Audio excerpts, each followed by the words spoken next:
This is WEFT Champaign, 90.1 FM, community radio for East Central Illinois. Streaming live at www.weft.org. Welcome, everyone, and thank you for tuning in to Weekend Heartbeat, a series of shows that represent a collective effort to bring the thoughts and actions of people working in the nonprofit arena to the forefront, where it needs to be. Join us each Saturday at this time to enjoy a different episode in this series. On the first Saturday of each month, you can hear Peace Talks Radio with Joy George. On the second Saturday, A New Lamp with Marilyn Rickey and Sean David. On the third Saturday, WFT Vision 2020 with Sandra Otten. And on the fourth Saturday, you can hear Radio Eco Shock with Doug Olive. The following program is pre-recorded and consists of two parts. The first part is a rebroadcast of a program first aired in 2011. The second part was recorded in November 2014.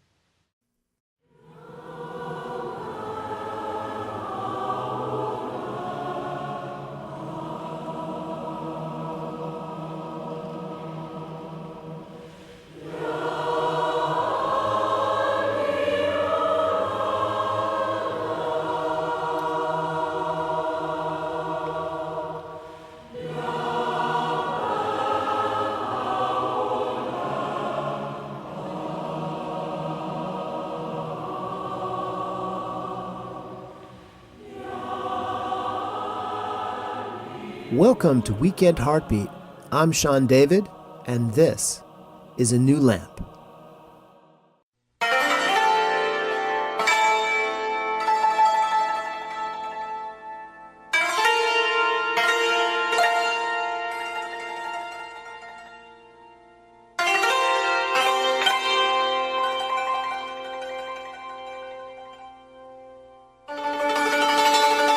New lamp for old. New lamp for old. Remember how Aladdin headed out to get oil for his mother's old dented, tarnished lamp? And in the market he met a magician calling out these words. This strange man was offering to give him a brand new shiny lamp for his old one. That's what I want to offer you, if you'll have it. A new lamp of spiritual guidance. But maybe you already have such a lamp, which still burns brightly. Great. You are still welcome to join us simply to learn who we are. But maybe your lamp of divine guidance has gotten dented and tarnished like Aladdin's. Or perhaps you have no such lamp at all. To you, I offer a new lamp. Hi, my name is Marilyn. Welcome to A New Lamp, a program designed to make you acquainted with the Baha'i religious faith. I hope you will choose to spend the next few minutes with me. Thanks.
Hello again.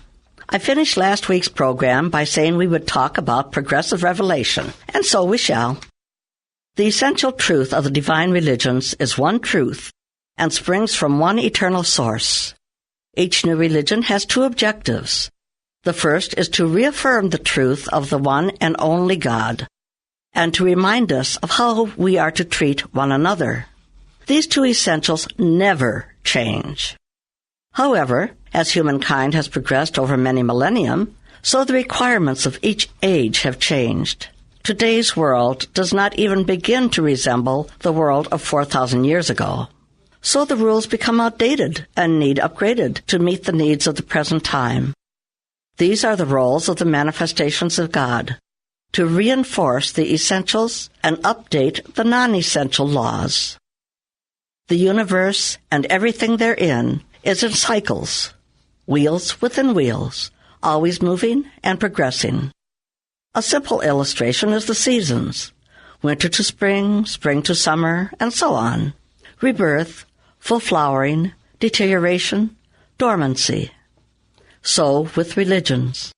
Each one has struggled to take its place in the world, its founders and followers persecuted.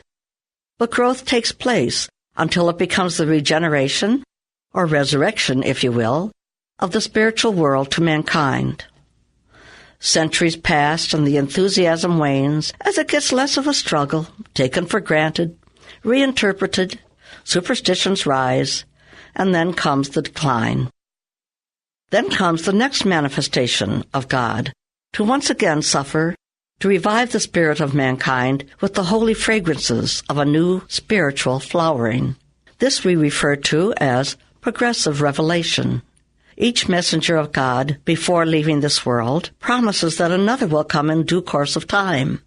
All the messengers of God are imbued with the same Spirit. Each reveal to us the true nature of God to the extent that we mortals are able to comprehend.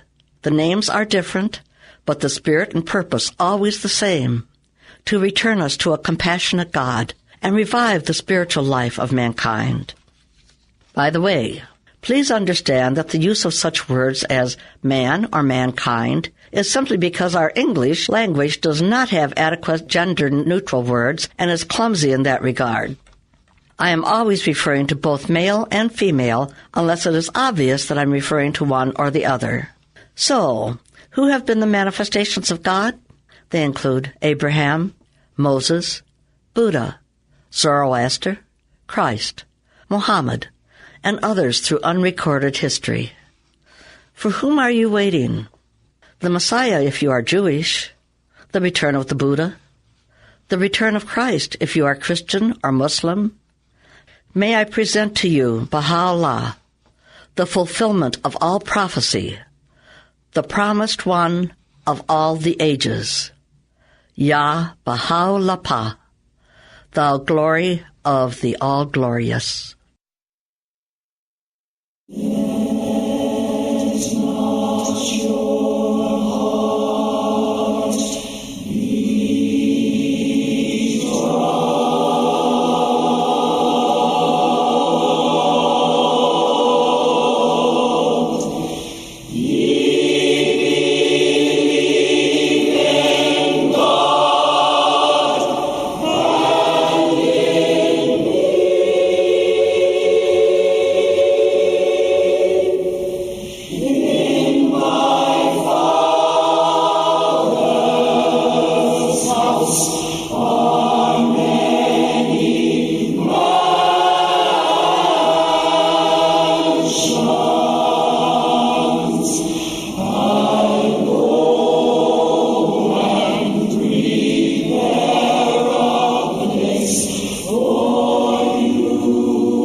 The sun of reality, like the material sun, has numerous risings and dawning places. One day it rises from the zodiacal sign of Cancer. Another day from the sign of Libra or Aquarius. Another time it is from the sign of Aries as it diffuses its rays. But the sun is one sun and one reality. The people of knowledge are lovers of the sun and are not fascinated by the places of its rising and dawning. The people of perception are seekers of the truth and not the places of its appearance nor of its dawning points. Therefore, they will adore the sun from whatever point in the zodiac it may appear, and they will seek the reality in every sanctified soul who manifests it. Abdu'l-Baha.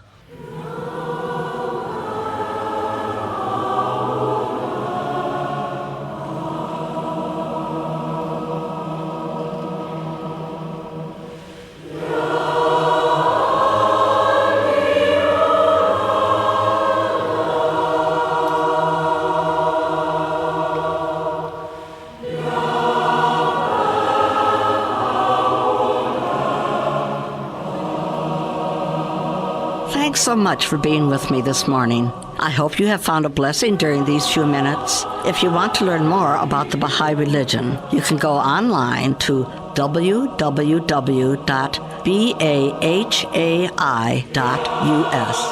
To contact me, my email address is anewlamp@yahoo.com.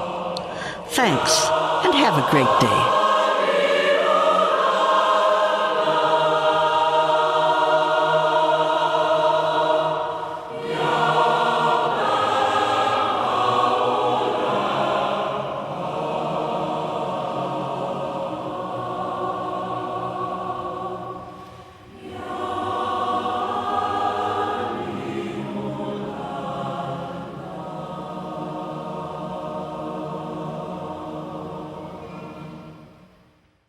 Good afternoon, and welcome back to this portion of A New Lamp. Hey, Sean, look who our guests are today. Hey, it's my mom and dad. Hi, Mom and Dad. Hello. That's right. We welcome Sean's parents, Joan and Carlton Mills. We're so delighted to have you with us today. Oh, we're glad to be here. Being Sean's parents, we have a lot to answer for. Haven't been on the radio since my college days. Well, you two have such an interesting history. But first, let's hear a little bit from each of you about the early part of your lives. Where you hail from? Let's start with Joan. I grew up in Atlanta, Georgia. I studied mathematics and chemistry in undergraduate school at Spelman College in Atlanta, and math and statistics and educational psychology in graduate school. My job had me working with the university computers early on, and I studied horticulture at Parkland College. I like plants. But my real love is ancient history, including archaeology, metaphysics, and of course, religion. You've got a lot of good interests there, Joan. So you started originally from Atlanta and somehow or other ended up here in Urbana and found the Baha'i faith. I continued attending services at the Adventist Church, the Presbyterian Church, the Methodist, and Vineyard later after I came here. When I didn't find what I was looking for in these churches, they are really quite a bit alike. I meditated with the Buddhists, studied with the spiritualists, and taught at the School of Metaphysics after studying their program. I found in late high school, early college, it was more interesting to read metaphysics and world religions than learning the latest dance steps. In those days, before internet, you had to be reading or mixing with people going out to find out these things. To make a long story shorter, my girlfriend who liked religion and philosophy helped me get a scholarship to do junior year abroad. And her one letter to me said she had found Baha'i. Well, I got home. My girlfriend who wrote the letter still didn't tell me much, except that there was a teaching meeting in a white neighborhood, I believe near Emory University, and she loaned me a book, a difficult-to-read book.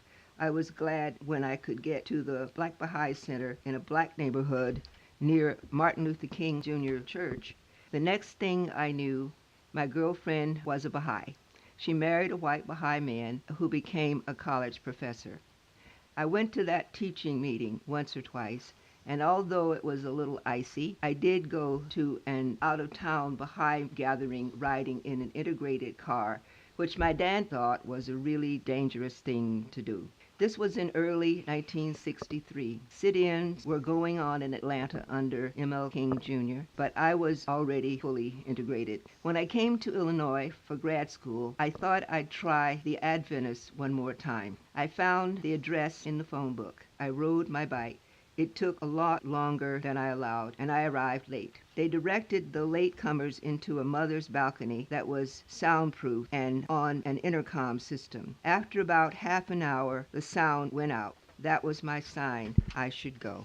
I didn't need to listen to any more preachers that all sounded alike if I didn't want to. I could go where there were many books written by the Baha'i founders. Maybe I could finally get more spiritual answers and ride in integrated cars that didn't scare me.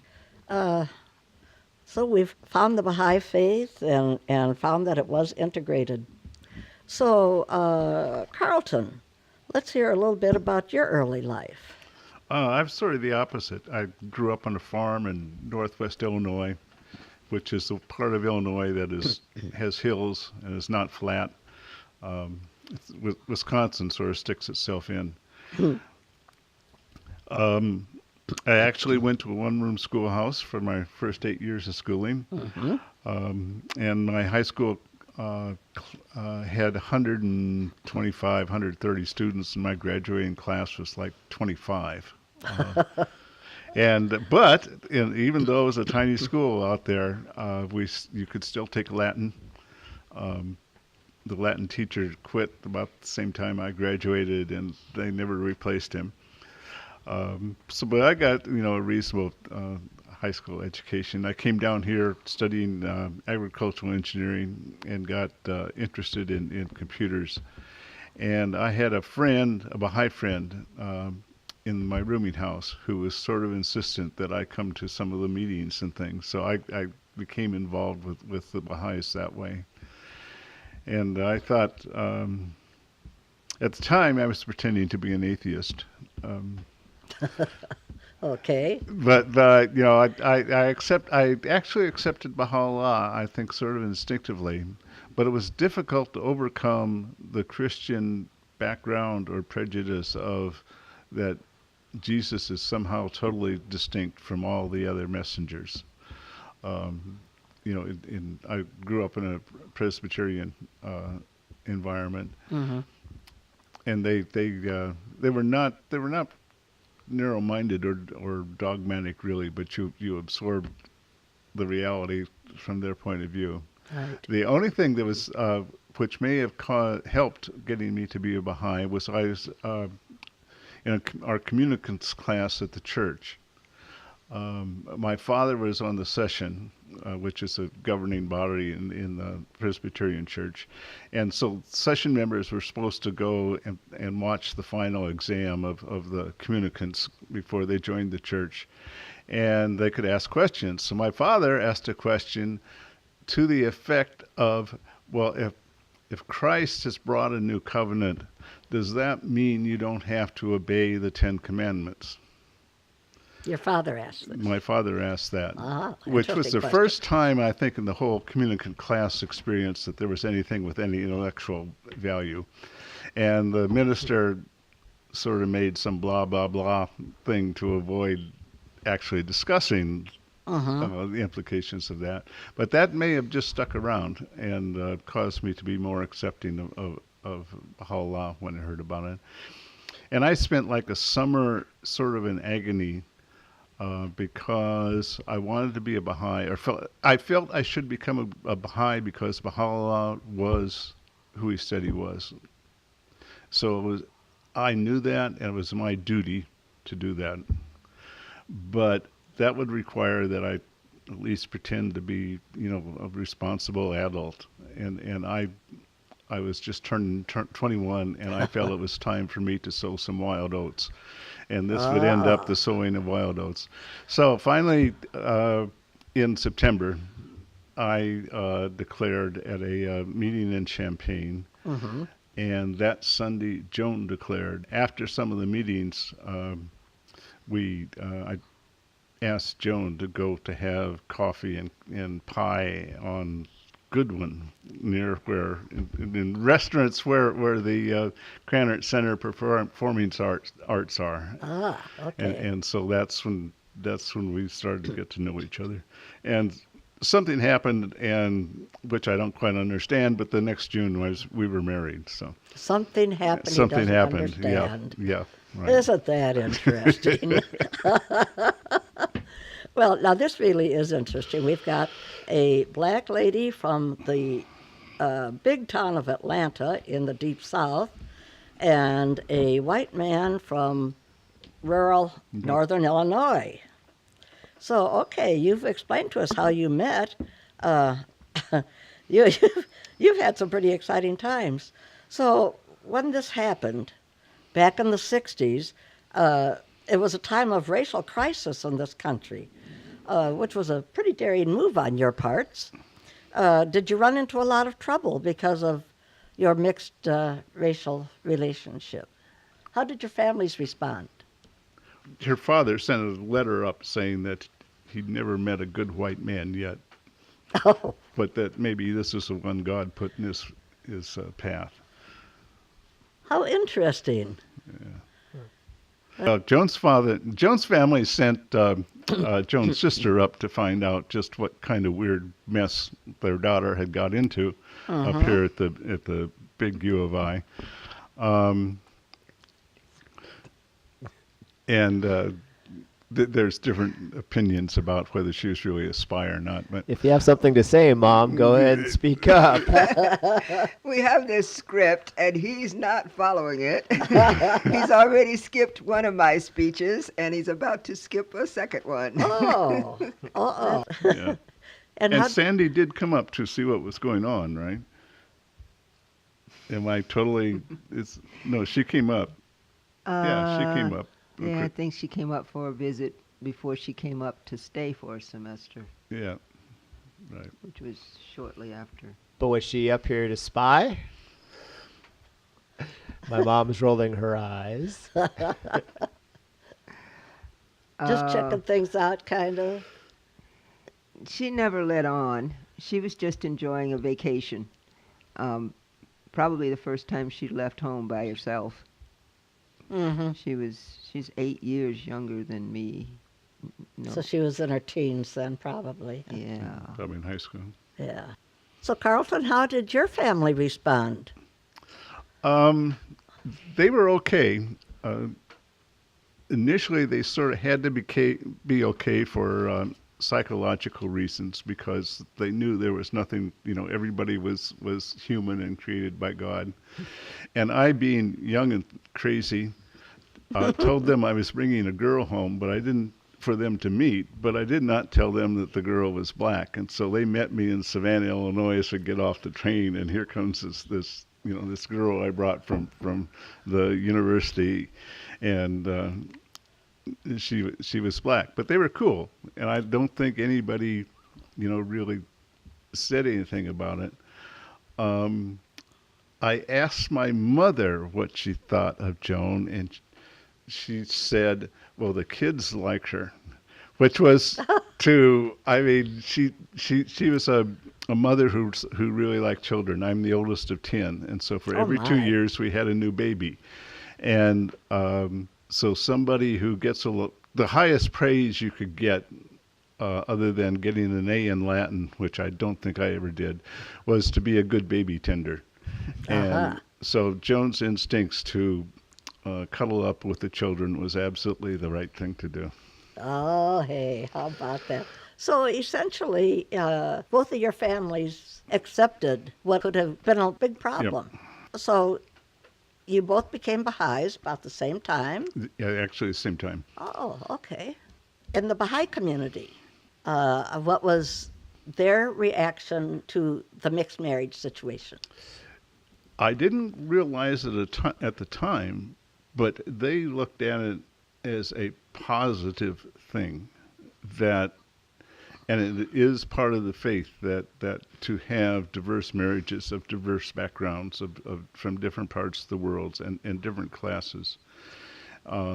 And at the very beginning here in the United States, a black lawyer, Louis Gregory, married an English Baha'i with the absolute blessings of the son of Abdu'l Baha, and that sort of settled the race question for the Baha'is in the United States. Right. When that happened around the time of World War One. I have a question, Joan, I was kind of curious about. You said that when you were still in the South and you went to a Baha'i meeting, that it was a black meeting. Was that typical at that time?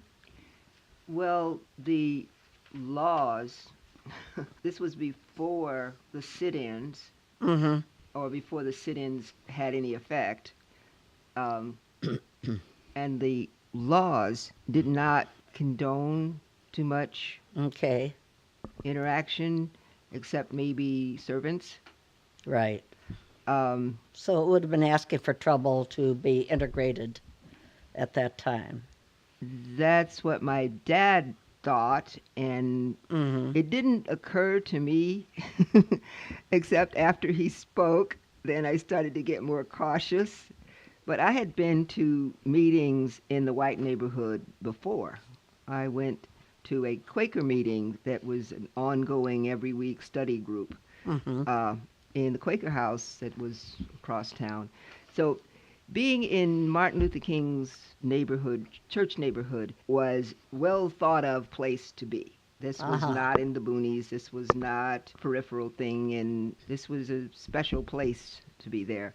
There was a white community. I never met them. When my dad found out I had joined Baha'i, he went directly to the white community and got to know some of those people and joined up and Really? became and stayed Baha'i for the rest of his life. Oh And my goodness, I one of never the- knew that, John. Representative of the Baha'i community came to his funeral. Wow. Um, so he didn't deal with the black community, but I liked the singing, and I had met my friend's friend, the friend who had been helping me all along, had a friend who was this pianist, and she could just play anything she had heard, and she made that black meeting really special. I didn't want to find anything else. In fact, it sort of reminded me of going to the Adventist church when I was in summer school between undergrad and graduate school in another state, not my home and not Illinois. And I went to the white Adventist church, and it was as if I was invisible. Oh, goodness. Nobody spoke to me except this one young mother who invited me to her house, and she fed me and her children peanut butter sandwiches. I thought that was kind of neat, That is neat. but race relations were very strange. Yes, I'm sure it has to have been. And Joan, you had a friend that introduced you to the faith? Yes, this was a friend from high school. We like to talk kind of philosophical, metaphysical Mm-hmm. baby talk, really. I mean, we didn't know anything. She knew that I was interested in religion. So when she found out about Baha'i, she wrote to me because we were in separate towns at the time and told me that when I came home, she would tell me about Baha'i. And it's funny. She literally never told me anything about Baha'i. It's cute. But she gave me a book, or loaned me a book. It was very difficult to read.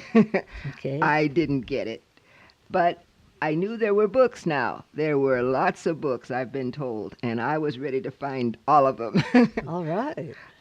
So I found a book that really drew me in that was taking off where the Adventists had left off, describing the biblical prophecies of the return.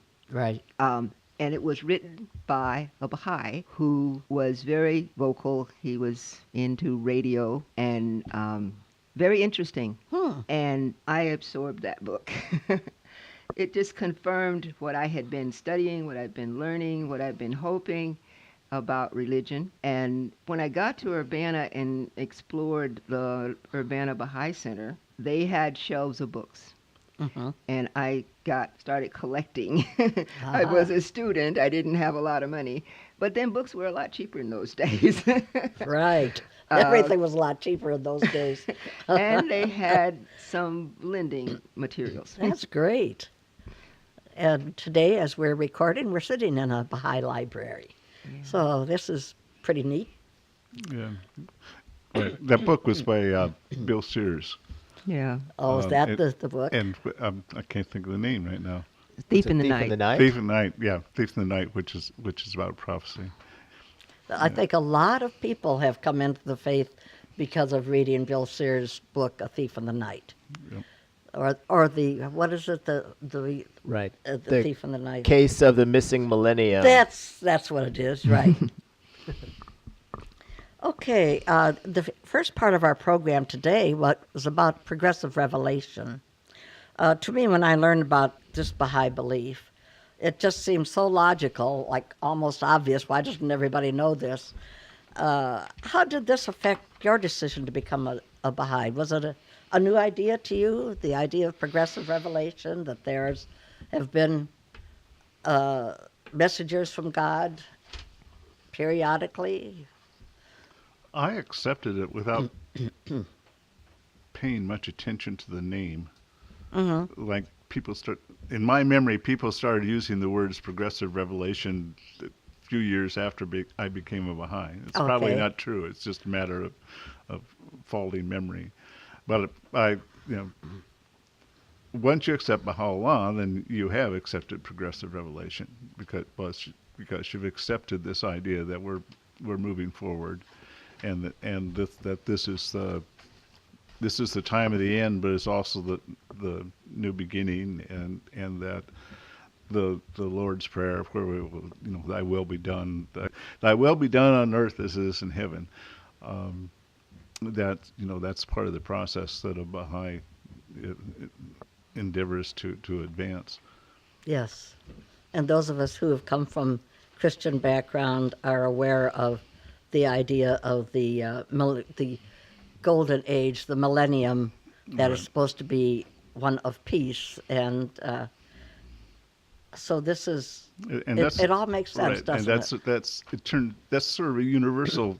Other religions have the same kind of vision for the future. Yes.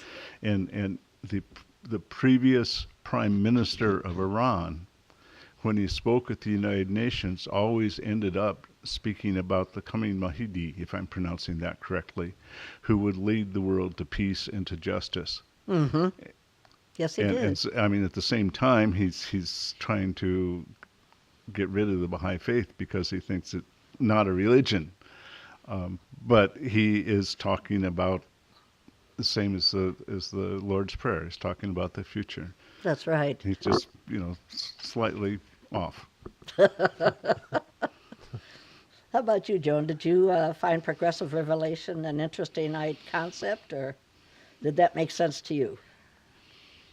Well, given that I had been studying with the Buddhists, I read about other religions, and it seemed perfectly reasonable that they were all inspired by divine teachers at some level, and we know that Jesus was a Jew, so that his background, his early teachings from his family were all Judaism, and so that was his launching pad, so to speak, to become the teacher of Christianity. Right. He couldn't have done that without a background. And of course, we probably also know that Buddha was born into Hinduism. Right. So these teachers are launched by their parent religion, so That's that a good way to put it. they can go ahead and go further than that because of their divine inspiration that they get as a manifestation. So this has been interesting. Carlton, in our religion, the Baha'i faith, we don't have any clergy. Now, doesn't this kind of lead to everything being a bit at loose ends? I mean, how can we function that way? Can you give us a description of how the faith is kept together? What sense of organization prevents it from just falling apart? Well, when Joan and I became a Baha'i in 1963, the administrative, what the Baha'is call the administrative order, which is an embryo of what will develop over the coming centuries, was quite simple. The affairs of a community were governed by a local spiritual assembly, and it was elected by the members of that community. It was 9 people. The affairs of a nation were directed by a national spiritual assembly, another group of 9 people. And in 1963, just 3 or 4 months before we became Baha'i, the Universal House of Justice was elected for the first time. And that's another 9 people that are working on the affairs of the world. And the Universal House of Justice is referred to by Baha'u'llah. He spoke of Baha'u'llah. Baha'u'llah spoke of the Universal House of Justice, and he explicitly deferred decisions to the Universal House of Justice. People would ask him questions, and Baha'u'llah said that it would be decided in the future. That there are things, administrative kind of things, that he refused to say anything about. He said that will be taken care of in the future. So we've always been sort of a future-leaning community. We've always been building something. What's going on is imperfect and not good enough, and we are in the process of replacing it with something better. And we're doing our best not to encumberment with the bad ideas of our current civilization. So the big thing when you look at it, say from a sociological point of view, is one, there is no administrative authority given to an individual. So there is nothing like a pastor or a priest or a high priest or an imam that has authority to compel people to do things. There's no individual that has that. All authority, administrative authority, resides in the local spiritual, in the spiritual assemblies. And that in itself is sort of distinct from the world. Yes. The world, we want people to, the president appoints czars to do this and that, and we want individuals to actually do things, and then we want to yell at the individual and make his life as difficult as possible. And if it doesn't work out well, then we want to say, "I told you so." And we want a cult of personality also. Right. Yes. We want to have an individual that we look to lead us, to be our conscience for us. Right. And that's something that with 9 elected individuals, it doesn't really work that way. Right. You also have, if the preacher didn't say to do it that way, then you don't have to. It's not required. You don't have to use your own brain to realize you shouldn't be bad-mouthing your neighbor. Right. So we are all responsible then. We're responsible for our own spiritual development and behavior, and the authorities help in their way. They make, like, this Baha'i Center available, because no one person could have done this in the Baha'i Center, in the Baha'i community here. We're not that rich. We're not that powerful. We're just working together to make something happen. And the more Baha'is we get, the more helpers there are going to be, and it'll be wonderful. Oh, won't it though? But accompanying this is the process of creating these institutions. Yeah. The traditional thing is you can go in an organization and you can find, if you're ambitious, you can find a path to get to the top. And if you want to do something, you create a little clique to support you in doing whatever it is you want to have done to fix things up. In the Baha'i faith, the local spiritual assemblies, we gather on a Baha'i holy day, we say prayers, people write down the names of the 9 people they think most qualified. And the qualifications include such things as a well-trained mind, disciplined people. Who are the competent people? And you vote for them. There are no nominations. There are no speeches. And the process itself sort of causes the people who want to make speeches and move themselves up the hierarchy are, rejected. They get pushed out at every election because the electors are going to say, well, somebody that egotistical, I don't want him or her. And the process also makes you have diversity of people on the assembly because you're choosing 9 people rather than just one. And the basic rule is if there is a tie and one of the people is a member minority, the person on the minority is always put on. You don't have to have a vote to break the tie in that case. That's interesting, isn't it? So that sort of symbolically places the idea of protecting the interests of the minority, making sure that the minority doesn't feel that they're being shoved out. Right. But there comes with that what we as citizens of the community have to do. We have to accept the decisions of the assembly and support them. The same as the members of the assembly, if it's not unanimous, when they vote and decide, that decision is the decision of the assembly, and everyone is honored bound to support that. So there are no minority positions. There are no splitting into groups fighting things out and saying, well, that was a dumb decision and those people who voted that way didn't know what they were doing. Well, it's possible they didn't know what they were doing. But within the Baha'i system, everybody's honor bound to support the decision. If it doesn't work out, it can be fixed. And because you have not gone and stuck your ego and tied your ego to what turns out to have been a bad decision, it makes it easier to change, to correct it. How often are these assemblies elected? Once a year. And same for the National Spiritual Assemblies. The Universal House of Justice is elected every 5 years, and the electors for the Universal House of Justice are the National Spiritual Assembly members. Okay. And the headquarters of the Baha'i Faith is in Haifa in Israel. So every 5 years, there's about 170 spiritual assemblies around the world. So every 5 years, the people of Haifa get to see, 10,000 Baha'is coming from all over the world, some of whom have never been on an airplane before.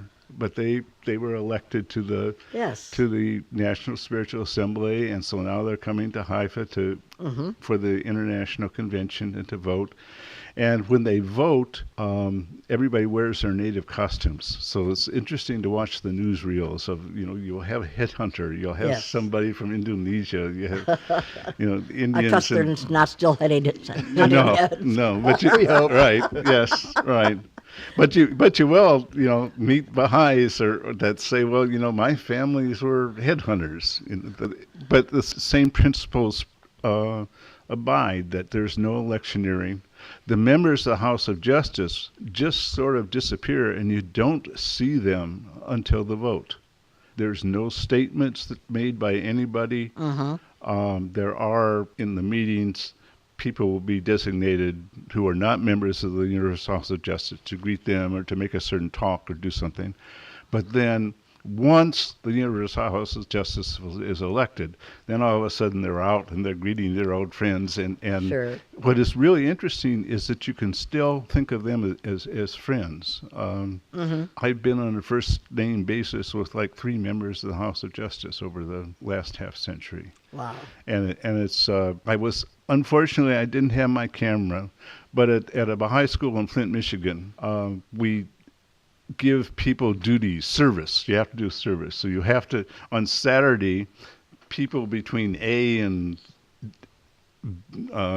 H, they clean up and do the tables at noon, and then the other half cleans up the tables after the evening meal. And I was there and I looked over, and there's a member of the Universal House of Justice doing his duty, and he was cleaning off the tables. Everybody on the same everybody level. but and he wasn't being ostentatious about it. It wasn't, Right. Because other times they'll crowd around his table and ask questions. So he doesn't have any chance to do it. He just spends his time with the friends. But I, Well, Yep. thank you so much for explaining all this, Carlton. This is really interesting, and you've given us a good account of how the Baha'i faith is organized. So, John and Carlton, we've learned about how you met, about your early background, how you became Baha'is. Okay, anything else we need to know about your marriage or your family? we had 4 children. One was adopted, and the other 3 came the old-fashioned way. So, Sean, well, your dad mentioned that, 3 of you are born of your mother, Right. and the 4th one has been adopted. That's right. Tell Yeah, me. my older brother, Bobby, he's a electrician in town. My sisters both live in Geneva, Illinois. Kathy is School nurse. she's a school nurse. Yes, I was trying to remember if she was still working there at the school. She's had a long career as a nurse, and she's worked in various settings. Before she was a school nurse, she was a labor and delivery nurse. Oh, wow. Yeah. Okay. And Rana is now living in Geneva also with her daughter. And Rana's working for the... She does the produce for an upscale grocery store. And you go in and look at it, and she's got the stacks of apples looking beautiful. And she has a little knife she carries around, so if you're interested in how something tastes, she'll pull it off and slice off a piece gosh. for you. But what's really amazing is how beautiful vegetables and fruits can be when an artistic person stacks them up. Picture perfect. Yeah, I mean it's really sharp how Rana she has it. studied art, drawing, and dance, and so she is. Oh, yeah. She's always been the family artist. Yeah. Okay, anything else we need to know about your marriage or your family? We have 5 grandchildren. Oh, that's worth mentioning.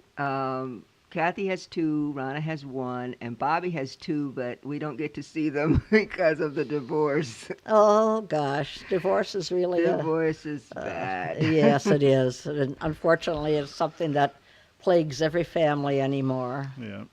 Okay, well, I want to thank you both for coming and joining us today. It's been a real delight having you here with us. Right. Well, thank you. Thank you. And I know you're proud of your parents, Sean. Yeah, we're proud of our son. It's amazing how he brought his equipment and microphones in and turned the library into a sound studio. I mean, Isn't it great? Yes. So, would you folks be willing to share with us some of the Baha'i readings? Be willing to disperse some music with those? Oh, that is just great. So, okay, well, thanks again.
These manifestations of God have each a twofold station. One is the station of pure abstraction and essential unity. In this respect, if thou callest them all by one name, and doth ascribe to them the same attributes, thou hast not erred from the truth.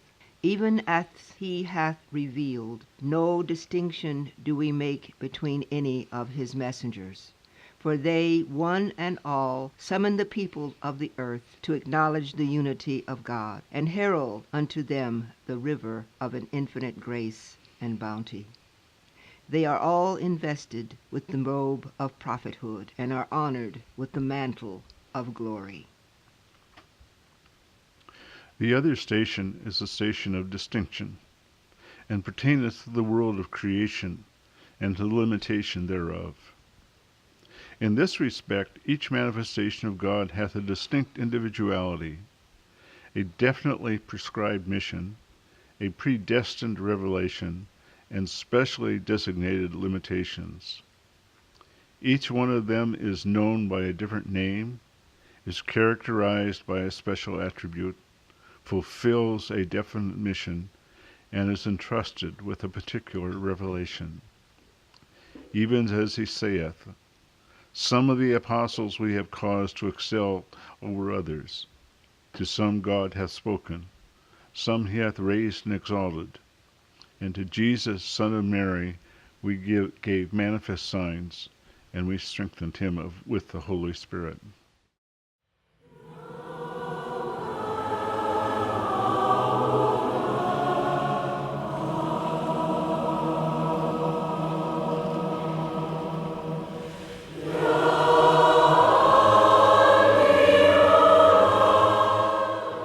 The music on today's program were He Has Come Back and Ya Baha'u Lapa by the House of Worship Choir. If you would like to learn more about the Baha'i community in the Champaign-Urbana area, or any of the activities we have mentioned today, you can visit our website at www.cu-bahai.org. If you would like to learn more about the Baha'i Faith, you may go to www.bahai.us. If you would like to contact the local Baha'i community in Champaign-Urbana, please visit our website at www.cu-bahai.org and click Contact. Thank you again for joining us today. I hope you'll join us again next month. Goodbye. Thanks for listening to this week's Weekend Heartbeat on WEFT Champaign 90.1 FM, Community Radio, Champaign-Urbana, Illinois, streaming live at www.weft.org.